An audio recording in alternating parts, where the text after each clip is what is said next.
What's poppin', y'all? Welcome back to another YouTube video, and today we're taking a look at Novocaine, which is technically a little bit of a superhero movie with Jack Quad, and Jack Quad has been recently making the rounds throughout all superhero media, from The Boys to My Adventures with Superman, and now he's headlining his own, I'm going to put this in quotations, superhero movie with Novocaine. So I watched this recently with my granddad and my nana. We sat down and watched this for our movie night, and I thought it was really fun. I thought it was entertaining. I had a great time. I don't think my nana had that much of a great time. She was like hiding behind a pillow for most of it, wincing and cringing at most of the stuff that was happening.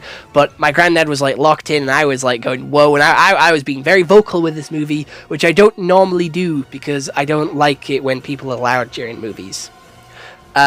So without any further delay, we're going to take a look at what Google has to say before we get into my true opinions and my true thoughts about this movie. So, Novocaine is a 2025 action thriller movie, which is 1 hour and 50 minutes. It has a 6.8 out of 10 on IMDb, an 82% on Rotten Tomatoes, and a 3 out of 5 on Empire. When the girl of his dreams gets kidnapped, a man turns his inability to feel pain into an unexpected advantage as he fights a bunch of thugs to get her back. Fight a bunch of thugs is a little bit of a overstatement. He fights 3 guys. So how this movie actually opens up is with Jack Quad working at a bank, meeting this girl. We see that he has a crush on her, and he opens up to her, and she opens up to him. They go out for a little bit of a lunch date. He tastes that cherry pie. They go home and they bone. Then he goes to work the next day. Boom, bank robbed by 3 motherfucking Santas. They take her as a kidnappee, and take the money at the vault as well. They drive away. Then Jack's like, no, not today, and he goes and saves her after he wakes up from his knockout. And he basically helps a police officer, stops the bleeding, takes his gun, takes his car, drives. He runs one of them down into a kitchen where he puts his hand in a deep fryer to get the gun, which was knocked out of his hand, to pop him one in the head. It was an accidental kill. He didn't mean to do it. It was accidental. The gun just went off when they were fighting over it. And his hand is now fucked for the rest of the movie. Alright, he was thrown around and punched around, but he can't feel pain, but that doesn't mean his body still can't get hurt. He is still human, so he probably has a couple of broken bones, a couple of, like, internal bleedings from this, and 100% of quite a few bruises.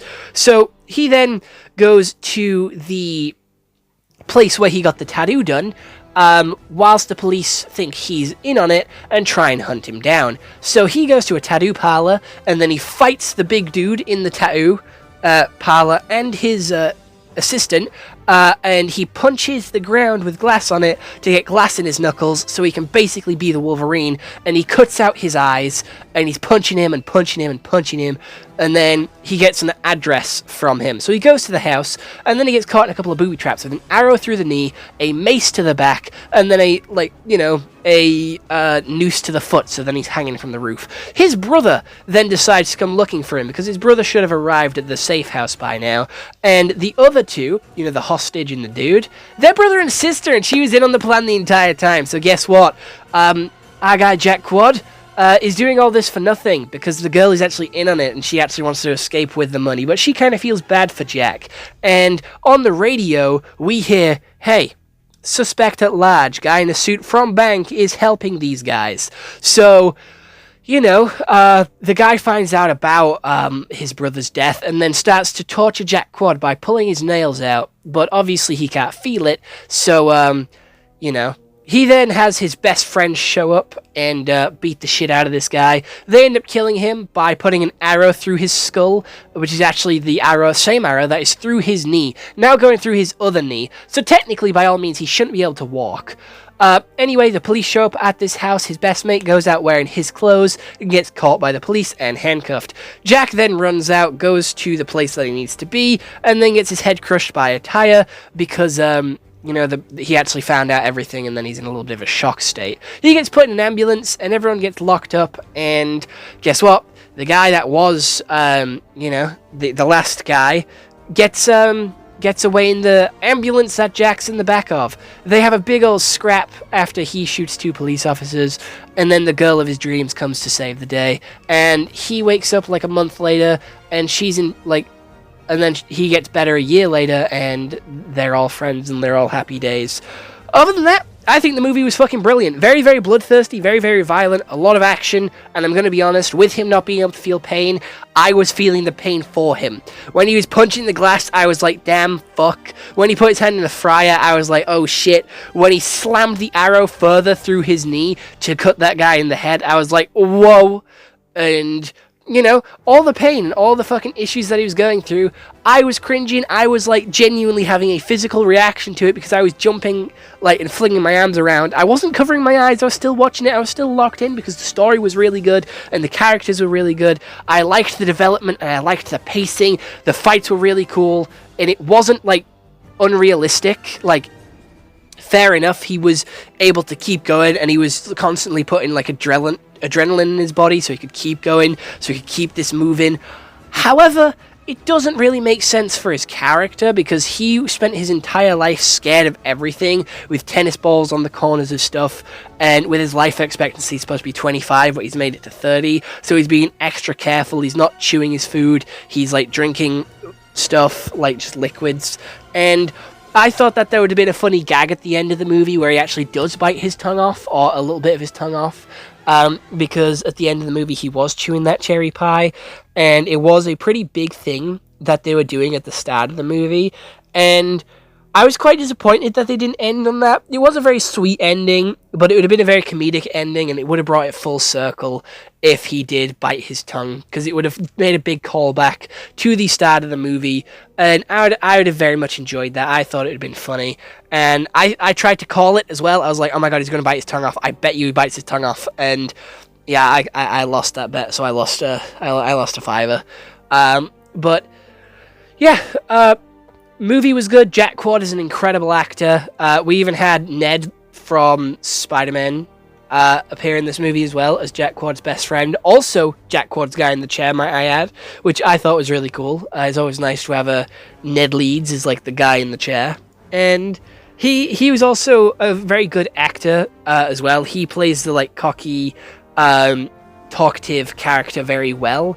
And I quite liked that. The girl I thought was like a bitch, and I don't know why Jack still tried to stay with her, like after what she did, like not gonna lie.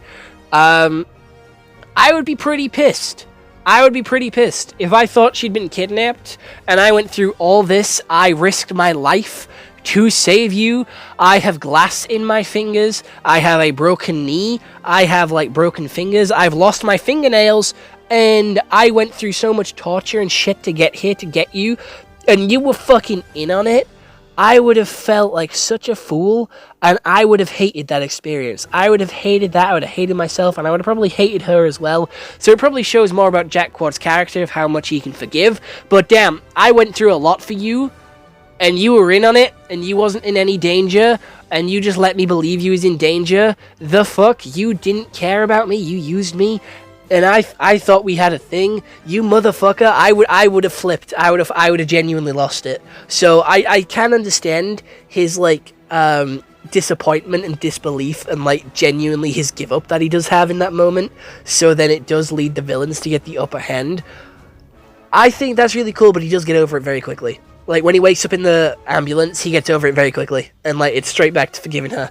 And they have like a lovey-dovey relationship, and she's in prison, and like, bro, what the fuck? I don't think forgiving her is a bad thing, but I'm just saying I wouldn't have been able to. Like, after everything I've been through, and you were fucking fine, and you were just fine.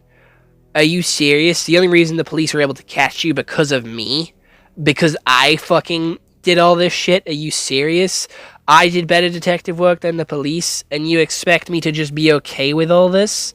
Nah, that ain't it, Chief. Overall, really good movie, really exciting, really, like, gut-wrenching and bloodthirsty, but also very funny with its comedic timing. Like, it can take itself seriously, but it can also have a joke at the same time, and I like that. It's just really good writing, and really just entertaining for a movie. So, honestly, straight 9 out of 10 for this one.